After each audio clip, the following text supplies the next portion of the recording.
Assalamualaikum warahmatullahi wabarakatuh. Anda rindu mendengarkan kajian-kajian dari ustadz-ustadz kita dari Aceh? Kunjungi channel YouTube Maulizul Akbar NAD. Subscribe, like, share, komen.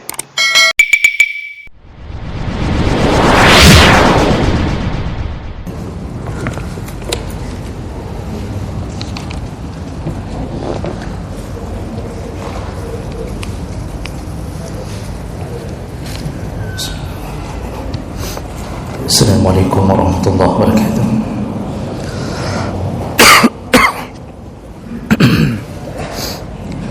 Alhamdulillahi rabbil alamin wa bi ni'matihi tatimmu as-salihat. Asyhadu an la ilaha illallah wahdahu la syarika lah wa asyhadu anna Muhammadan 'abduhu wa rasuluhu al-karim. Allahumma shalli wa sallim على نبينا وسيدنا المصطفى محمد وعلى آله وأصحابه أجمعين أما بعد رب اشرح لي صدري ويسر لي أمري واحلل عقدة من لساني يفقهوا قولي. Segala puji bagi Allah, kauniyah salawat dan salam kepada Rasulullah, pada keluarga dan seluruh sahabat-sahabatnya, bapak-bapak dan ibu-ibu yang Allah muliakan insyaAllah. Di pertemuan yang lalu kita sudah masuk ke dalam pembahasan adab ketika berdakwah,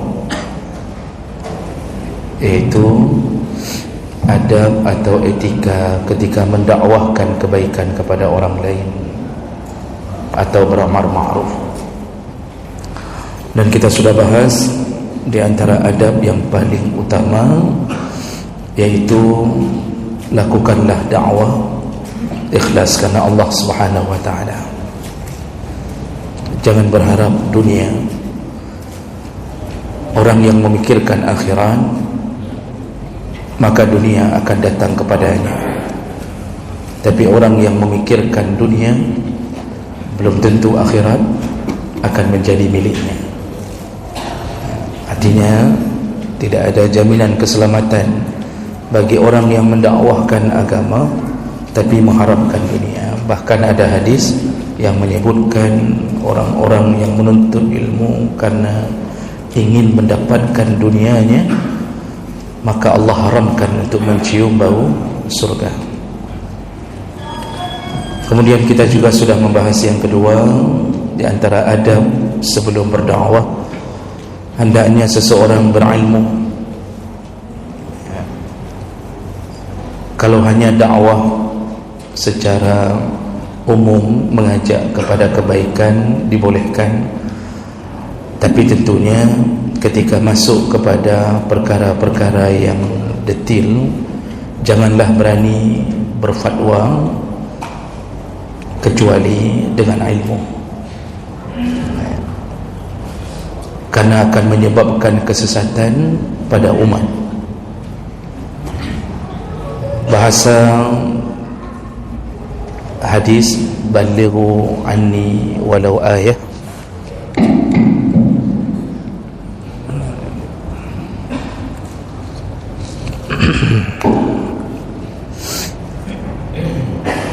jadi bahasa balighu anni walau ayah, sampaikan dariku walaupun satu ayat, itu yang dimaksudkan sebenarnya adalah bukan untuk orang-orang yang awam, tapi kepada orang yang sudah mapan ilmunya, sampaikanlah. Ketika dihujjah, dia punya hujjah. Jadi ketika didebat, dia punya hujjah. Makanya hati-hati berdakwah dalam perkara yang detil tapi tidak dibarengi dengan ilmu, lalu kita karena gengsi kita fatwakan sesuatu yang tidak benar dalam agama, maka terjadi kesesatan.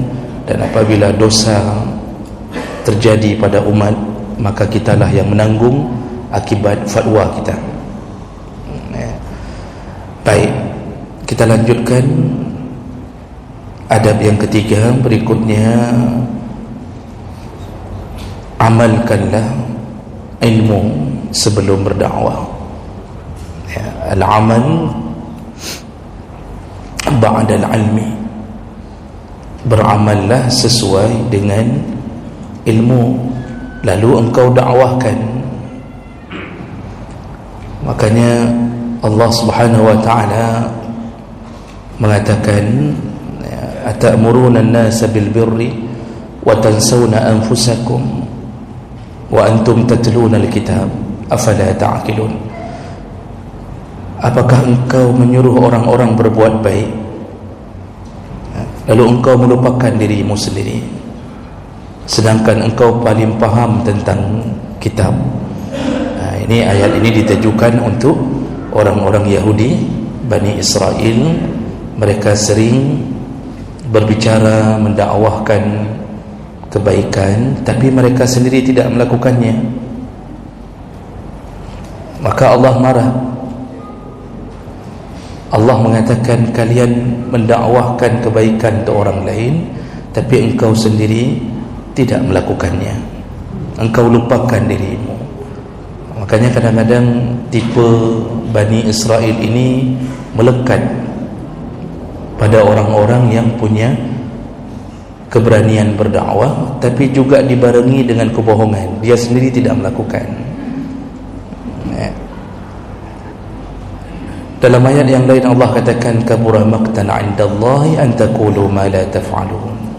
Dosa besar di sisi Allah ketika engkau mengatakan sesuatu kepada orang lain sedangkan engkau sendiri tidak melakukannya. Nah, jemaah maka Allah Subhanahu wa taala, ketika kita berada di posisi ini, otomatis melekat kalimat munafik pada kita. Kita pintar mengajak orang, tapi kita sendiri pun melakukan apa yang telah kita larang pada orang. Nah, ini ada dua jenis model orang yang melakukan ini. Kalau tipenya mengajak orang berbuat baik, tetapi dia meninggalkan kebaikan yang dia ajak itu, selama kebaikan yang dia tinggalkan bukan amalan yang wajib, maka tidak jatuh dalam dosa, tapi dia terkena hukum makruh, dan dia bisa menghilangkan kewibawaan dirinya. Contoh, ada seorang kadang-kadang yang diberi kesempatan berceramah, berdakwah, lalu dia katakan kepada orang-orang, peliharalah salat duha, jangan tinggalkan salat tahajud. Dia sendiri tidak pernah salat duha, dia sendiri tidak pernah salat tahajud. Bersedekahlah. Dia menunggu-nunggu sedekah orang selalu, yang dia bersedekah tidak ada. Tapi perbuatan yang dia tinggalkan itu bukan perbuatan yang wajib. Tahajud tidak wajib, sunnah, duha sunnah, sedekah sunnah. Ini tipe yang seperti ini, orang ini itu terkena hukum makruh, dibenci Allah, dan dia akan mendapatkan kenyataan bahwa dia nanti tidak akan dipercaya oleh orang. Orang akan mengatakan, saya sudah kenal dia, nggak usah kita percaya kali sama dia, dia sendiri pun nggak buat itu. Nah, biasanya yang paling tahu itu orang yang paling dekat dengan kita. Jadi begitu kita tanya sama istrinya, di ustaz di rumah naga semayang duha, kita tanya, kita jumpai istrinya, kita tanya, ustaz tu ada juga salat duha enggak di rumahnya? Istrinya menjawab, buh pani semayang duha. Jawabannya buh pani. Buh pani itu bahasa Indonesianya buh panah. Bahasa Indonesia, mana ada, kata istrinya, mana ada. Kata ditambah lagi sama istrinya, mameh babah tegainya. Itu manis bibirnya saja itu bilin. Tak pernah dia salat duha itu. Apalagi uang belanja tak pernah dikasih, katanya. Pantesan isteri membongkar semuanya. Rupanya tak pernah dikasih uang belanja. Nah, ini tipe begini. Begitu terbongkar, karena tetap bangkai yang busuk itu tetap terbongkar. Orang kampung pun tahu. Jadi ada orang ceramah, marilah berjamaah, jagalah salat jamaah, kerana jamaah ini begini 27 derajat, macam-macam. Dia tidak pernah berjamaah. Oh, kalau dia beralasan, oh saya kan sering di luar dakwah, ketika salat subuh pun di kampungnya dia tidak pernah nampak berjamaah. Orang kampung lihat dia di depan rumah duduk, tapi waktu azan dia tidak berangkat. Ini tipe-tipe seperti ini, perbuatan yang sunnah diajarkan ke orang lain lalu dia sendiri meninggalkannya, menyebabkan kemakruhan, kebencian Allah padanya, juga akan menyebabkan orang tidak lagi percaya, dan efeknya orang tidak akan mendengarkan dakwahnya. Artinya kalau terpaksa dengar karena kebetulan nama dia sudah dalam jadual, ya, jadi kalau orang sudah tahu duluan, misal, jadi kalau hari Jumaat tu di Serambi itu ada disebarkan nama-nama khatib, Lok Semawi, Aceh Utara, Biren, macam-macam di Bandar Aceh. Jadi orang begitu lihat nama dia, masjidnya fulan, ada payah tak ajak, enggak usah ke situ, dah tahu ke mana orangnya.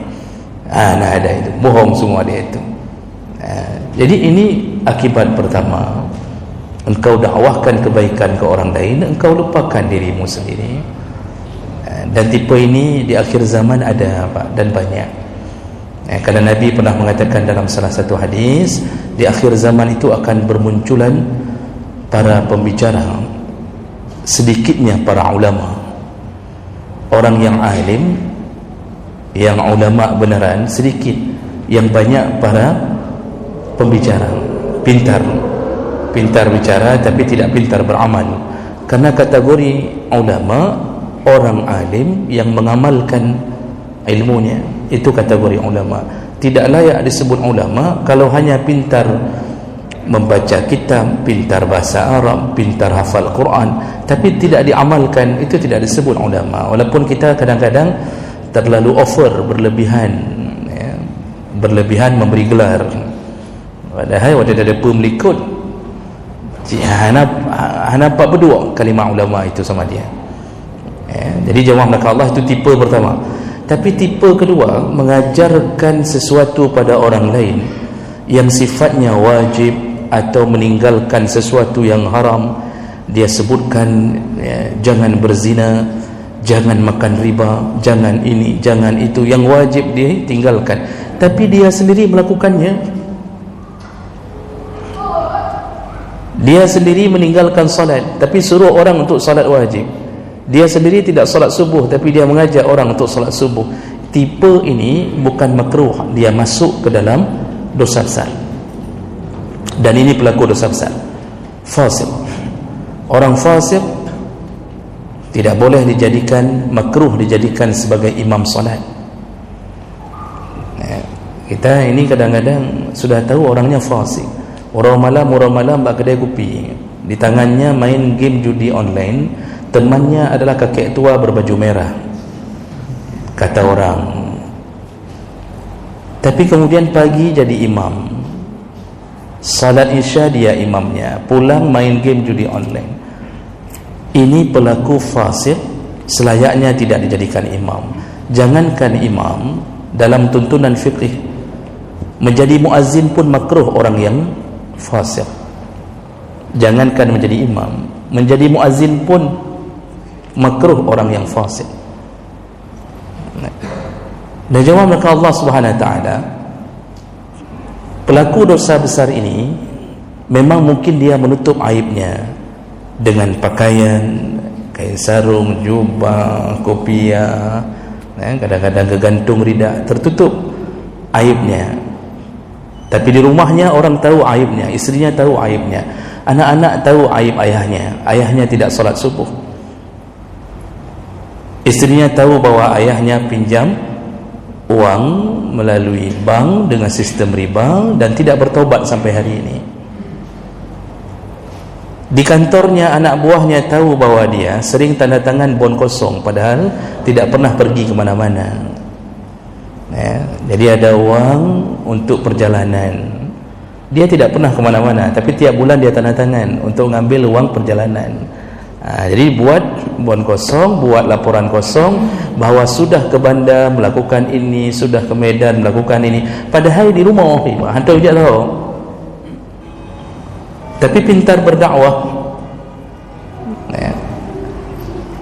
Di depan orang manis mulutnya, di belakang orang caci maki hal yang biasa baginya. Padahal Rasulullah mengatakan tidak disebut Muslim orang yang suka mencaci maki, al-badhi', mengeluarkan kalimat-kalimat keji, tidak disebut Muslim. Sungguh aneh hari ini orang mengira sebuah kebaikan ketika dalam sebuah ceramah keluar caci maki, gitu mena awinai. Bagi orang awam begitu pulang dari dakwah kiban, kayak mana mantap dakwahnya, Masya Allah, mantap sekali, keluar semuanya caci maki keluar. Itu dianggap sebuah hal yang pemberani, padahal dalam agama bagaimana mendakwahkan agama dengan caci maki? Nah jemaah, maka Allah Subhanahu wa taala akibatnya apa nanti? Orang yang berdakwah tapi tidak mengamalkan ilmunya, tidak mengamalkan apa yang dia tahu, dalam sifat yang wajib dia tinggalkan. Rasulullah sallallahu alaihi wasallam dalam beberapa riwayat hadis, salah satunya hadis dari Samurah bin Jundab, yaitu ketika Nabi bermimpi diajak oleh dua malaikat, dan mimpi Nabi adalah benar, berbeda dengan mimpi kita. Bisa jadi permainan syaitan. Mimpi Nabi adalah benar, maka dimasukkan dalam bahagian hadis yang sahih riwayat Bukhari Muslim. Nabi diajak oleh dua malaikat dalam mimpinya, lalu mengelilingi beberapa bukit, tanah gersang tapi berbukit. Dalam keterangan kemungkinan itu yang dimaksud adalah padang mahsyar. Lalu di antara pemandangan yang Nabi lihat adalah Nabi SAW melihat ada sekelompok orang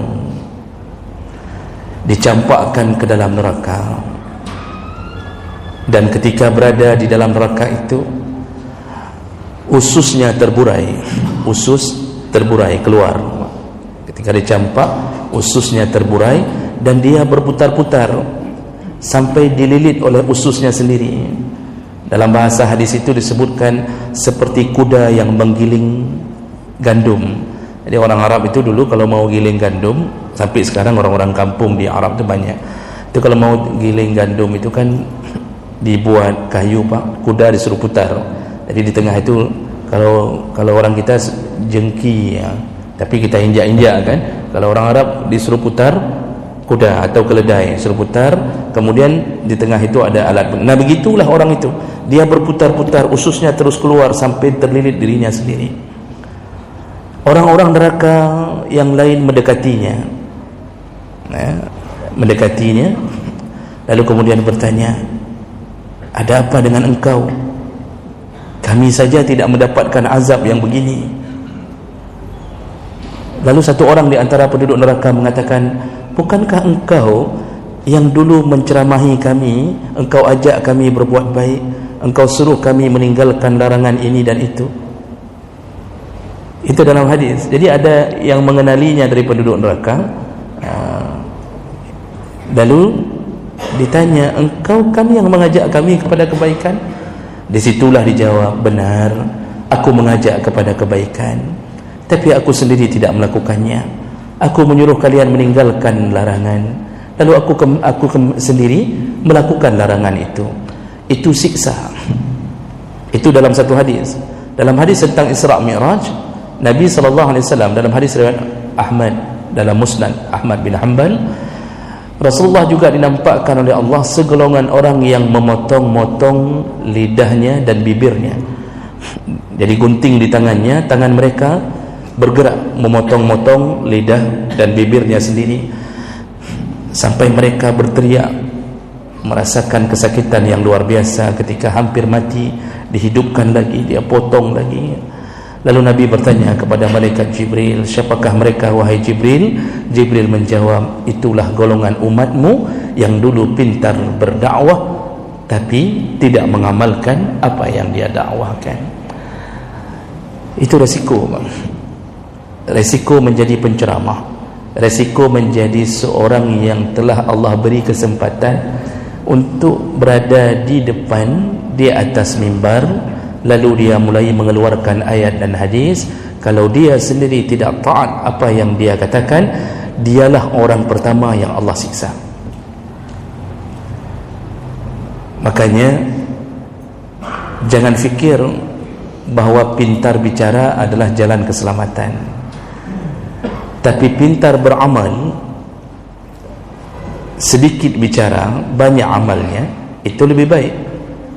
Nah, maksudnya adalah seharusnya orang yang berbicara itu mengamalkan apa yang dia ajarkan. Jadi pikirkan bahawa mulut itu, waktu dia keluarkan kalimat, yang paling dekat dengan mulutnya adalah telinganya sendiri, bukan telinga jamaahnya, bukan telinga makmum.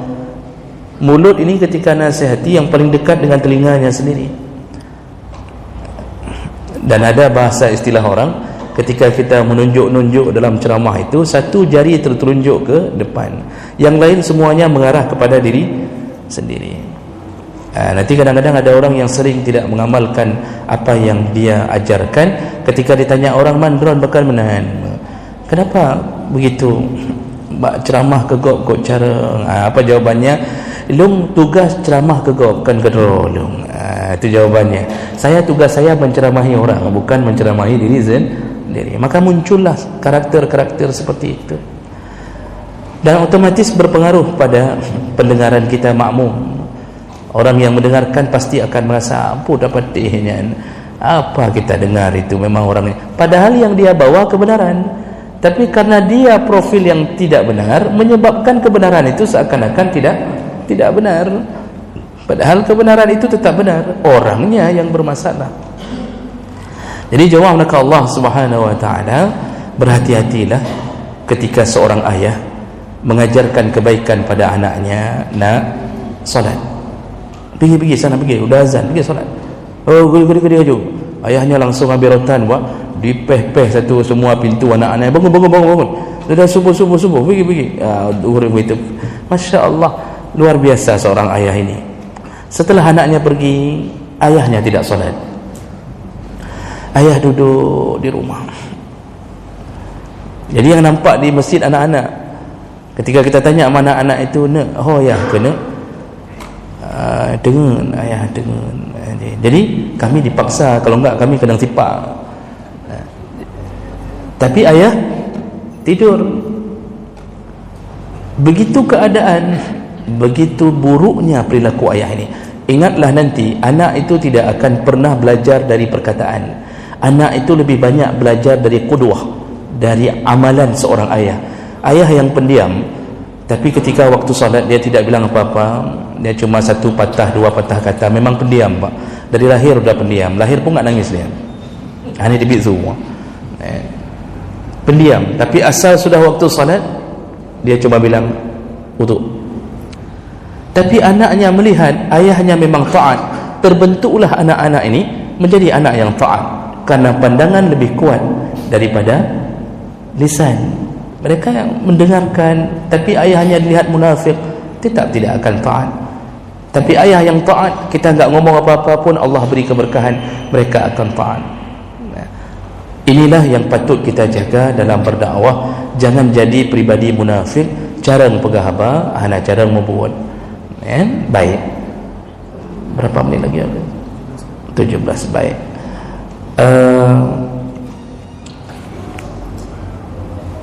Saya rasa biar sebelum saya sambung, saya lihat dulu ada kayak pertanyaan atau tidak. Kalau tidak ada, baru kita sambung. Silahkan. Baik, para ibu sekalian, mungkin ada sisa waktu sekitar 17 menit ke depan yang pertanyaan yang bersangkutan.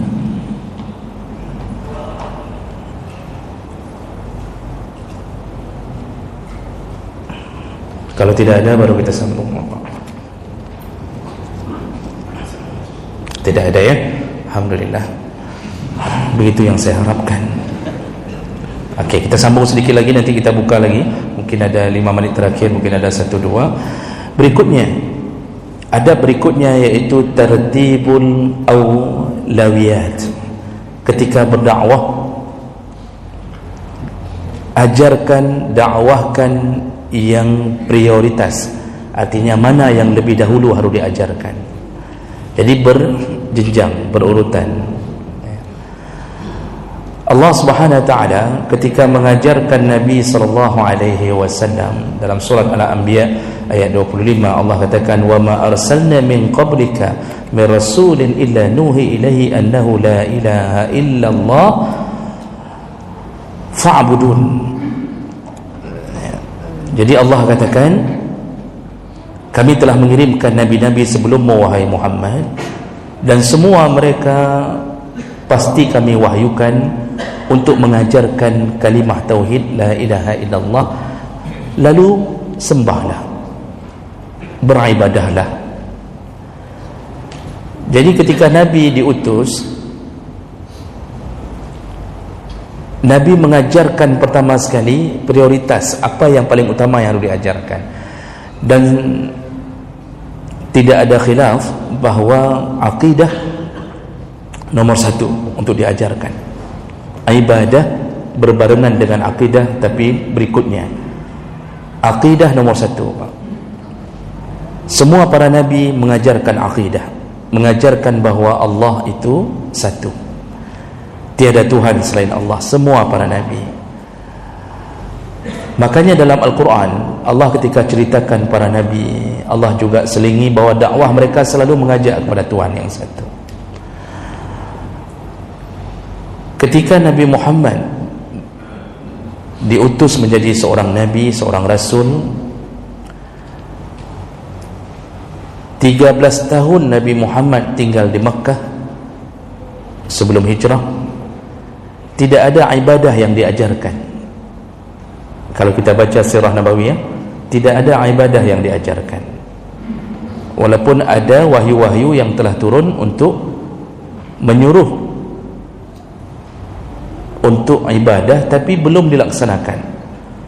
Nabi Isra' Mi'raj dapat salat itu ketika masih berada di Mekah sebelum hijrah, tapi tidak diperintahkan untuk melaksanakannya. Belum keluar ayat aqimus salat. Ada yang mengatakan itu amalan pribadi Nabi. Ketika hijrah tahun kedua Hijriah barulah turun aqimus salat, dirikan. Sekarang dirikanlah salat. Jumaat pertama sekali dilakukan oleh Nabi, yang Nabi pimpin juga di Madinah, tapi turun wahyu ketika Nabi di Makkah untuk melaksanakan Jumaat. Turunnya wahyu, wa idza nudiya lis-shalah min yaumil jum'ah fas'au ila zikrillah. Nabi tidak bisa lakukan di Makkah, keadaan karena masih minoritas, sedikit sekali Islam. Takut kalau dirikan Jumaat dihabisi oleh orang-orang kafir, maka Nabi tidak bisa. Lalu Nabi mengirim surat, mengirim kurir ke Madinah kepada kaum Ansar untuk mendirikan Jumaat di Madinah tanpa Nabi. Maka didirikanlah, dikumpulkan oleh orang Ansar, yaitu Sa'ad bin Zararah, mengumpulkan orang-orang untuk mendirikan Jumaat tanpa Nabi. Jadi Nabi 13 tahun di Makkah total, apa yang beliau ajarkan? Akidah. Bayangkan merubah prinsip orang untuk beralih dari menyembah berhala menuju ke menyembah Allah. 13 tahun Nabi totalitas mengajak mereka, mulai dari dakwah diam-diam di rumahnya Zaid bin Arqam,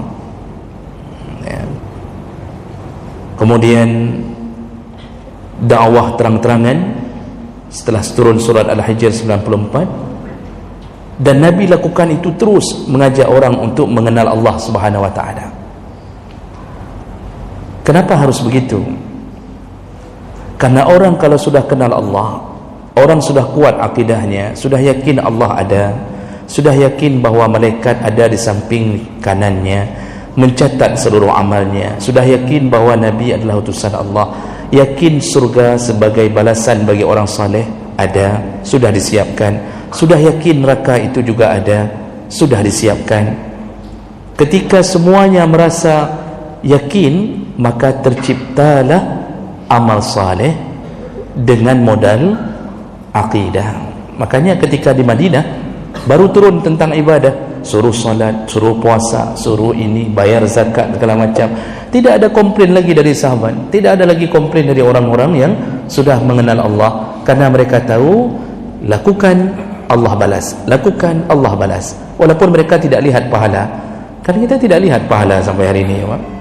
Ini kita ini pun termasuk orang-orang yang insya Allah mudah-mudahan kita dikumpulkan di dalam surga, Pak. Karena Nabi SAW pernah curhat ke sahabat bahawa beliau merindukan kekasihnya.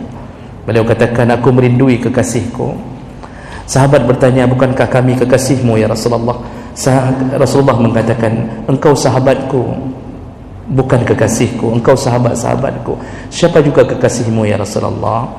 Kekasihku adalah orang-orang yang hidup setelah aku meninggal, tidak pernah melihatku, tidak pernah bersamaku, tapi mereka taat kepada aku. Lihat bahasa Nabi. Nabi itu merindukan kita, dan kita begitu penuh dalam hati Nabi Muhammad itu pernah ada. Kita mencintainya, lalu kita taat. Nabi suruh salat jamaah, kita salat jamaah, padahal kita tidak pernah dengar suara Nabi. Jadi dalam hati kita ini penuh dengan keyakinan, dan Nabi ternyata merindukan kita. Lalu sahabat menyambung pertanyaan dalam hadis itu, ya Rasulullah, kalau nanti di hari kiamat, bagaimana engkau mengenali umatmu yang berada setelah engkau? Artinya engkau tidak pernah melihatnya. Kalau sahabat kan pernah dilihat sama Nabi, kalau ketemu di akhirat, di yaumil qiyamah, di yaumil hisab, kan Rasulullah kenal, ini Abu Bakar, ini Umar, ini begini-begini, kenal. Tapi kita bagaimana ditandai oleh Rasulullah? Rasulullah tidak melihat kita langsung. Rasulullah menjawab, kalau kalian punya kuda-kuda yang berwarna hitam, lalu ada satu kuda yang milik kalian ada belang putihnya, ketika dikumpulkan kuda yang punya belang-belang putih di antara kuda-kuda hitam, kalian kenali kuda milik kalian yang warna putih itu? Tentu ya Rasulullah, tentu begitulah ceritanya, kata sahabat. Pasti kami kenali karena ada putih-putih tandanya. Kata Rasulullah, begitulah ku kenali umatku nanti, yaitu akan keluar cahaya dari bekasan wuduk mereka. Keluar cahaya dari bekasan wuduk mereka, ghurram muhajjalin. Kita ini yang salat insya-Allah selamat, tapi yang tidak pernah kena air wuduk, disitulah keselamatan tertunda untuknya. Walaupun dia mengenal Allah, tapi ternyata dia tidak meyakini akidah dengan baik. Dia cuma kenal Allah, tapi dia tidak yakin surga itu ada. Buktinya dia tidak berusaha mengejar surga, dan dia tidak yakin neraka itu ada. Buktinya dia tidak lari dari neraka. Maka hanya sembahyang deng-deng. Maka orang-orang tidak salat itu posisinya berbahaya. Jadi itu dulu yang perlu diajarkan ke anak kita. Kalau dakwah, ajarkan itu dulu, ya. Nak, jangan maksiat. Allah itu lihat kita. Kalau mama pergi, bapak pergi, tetap kamu harus salat. Allah melihat. Terus ajarkan, seperti Luqman Al-Hakim mengajarkan anaknya, wa idz qala Luqmanu li ibnihi ya bunayya la tusyrik billah, janganlah engkau syarikatkan Allah, inna syirka la zulmun adim. Terus dikenang oleh Allah bahasa-bahasa Luqman, dikutip bahasanya, dicantumkan dalam Al-Quran menjadi amalan bagi yang lain, bahawa ini di antara kebaikan Luqman Al-Hakim, sehingga masyhur di dalam kalangan penduduk langit. Nasihat-nasihat akidahnya, setelah akidah bagus, ya, yakin dia. Jadi dia sudah mulai ini, enggak berani, ada malaikat catat, nak ingat neraka, ingat surga. Nah, ketika akidah sudah bagus, melangkah kepada ibadah. Makanya ibadah itu pertama sekali diajarkan umur 7 tahun. Sebelum itu bicara terus tentang Allah, ya. Makanya pertanyaan anak kan aneh-aneh, Pak. Pertanyaan anak tentang Allah itu aneh-aneh, jawablah dengan ilmu, ya. Lalu mulai ajarkan ibadah. Begitu sudah kuat akidah, ibadah dia terjalani dengan sendirinya. Jadi tidak ada lagi merasa bahwa enggak perlu, dia tidak akan salat kalau tidak ada yang lihat. Karena dia kalau sudah yakin pada ihsan, Allah melihatnya, itu kapanpun dimanapun dia akan salat. Jadi berdakwah itu ajarkan prioritas. Cuman kalau kita berdakwah seperti begini, ya, ini karena kita sudah yakin akidah kita insya-Allah, walaupun mungkin ada pengetahuan-pengetahuan yang sedikit kurang, tapi kan kita sudah datang beribadah, datang ke masjid, menunjukkan kita ada ilmu akidah telah menempel pada diri kita. Makanya kan kalau di masjid-masjid itu diajarkan malam ini akidah, malam ini fiqih, malam ini adab, malam ini Al-Quran. Itu sudah bagus ya, sudah bagus. Jadi itulah aulawiyat yang perlu kita ajarkan. Setelah selesai akidah, ibadah, tujuan akhirnya apa? Terciptalah akhlak. Maka keluarlah hadis Nabi, innama bu'istu liutammima makarimal akhlak. Nabi memakai kalimat innama. Innama itu dalam bahasa Arab itu punya faedah lil hasr, untuk membatasi.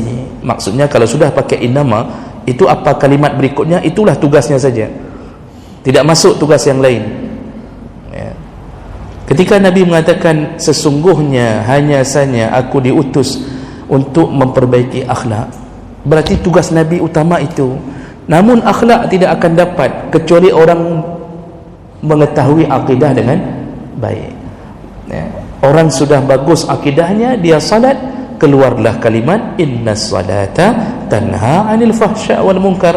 Kalau salat sudah bagus, maka membentuk orang tidak akan lagi melakukan keji dan munkar. Jadi intinya apa? Akhlak. Maka kalau belum sampai ke target akhlak, itu orang berarti belum beres semua. Kalau hanya sekedar ini kita rata-rata dari kecil kan kita sudah baca kitab jawab, kitab 8, fardu ain, ada yang naik sedikit lagi kita sudah baca kitab fiqih misal matan takrib sampai ke bajuri, nanti dalam kitab aqidah ada lagi kitab yang lain, kita sudah pintar itu. Tapi ternyata akhlak kita enggak sesuai dengan apa yang kita baca, berarti belum beres. Jadi tak kira bahawa yang kabere hanya ngun bisa membaca. Tidak. Saya pernah dapatkan waktu sedang berada di L300, ada seorang perempuan di samping, pakai celana bukan jin tapi celana kenro, pakai berjilbab, masih remaja. Kebetulan dia telefon kawannya. Jadi dia telefon kawannya, dia bicara tentang isi kitab. Dia bicara tentang isi kitab. Dia katakan kan dalam kitab kan mana kan gekun mana. Dia bicara masalah isi kitab fiqh. Tapi tampilan dia tidak menampakkan bahawa dia seperti orang yang pernah mengetahui agama. Ya, dengan celana, baju lumayan ketat. Ini menunjukkan apa? Kita sudah ada yang error dalam target akhir. Target kita ini, belajar itu, bukan pintar membaca huruf-hurufnya. Target belajar Al-Quran bukan hanya menghafal huruf-hurufnya. Target akhirnya mengetahui makna lalu mengamalkan. Lalu kita berubah jadi baik ketika sudah mengamalkan. Nyan baru truk bak penutuh. Kalau kata orang, nyan truk bak penutuh, lihat amalnya setelah dia tahu. Jadi jemaah maka Allah Subhanahu Wa Taala juga janganlah beramal tanpa ilmu, karena itu bagaikan dunia tanpa cahaya. Jadi kita terus berjalan ke depan terus, tapi tidak ada cahaya, kita enggak tahu alai betul alaihan yang tinja. Nah, ini yang berbahaya ya. Baik. Pas habis ya. Baik, kalau begitu insyaallah kita sambung di pertemuan yang akan datang. Subhanakallahumma bihamdik asyhadu an la ilaha illa anta astaghfiruka wa atubu ilaik. Wassalamualaikum warahmatullahi wabarakatuh.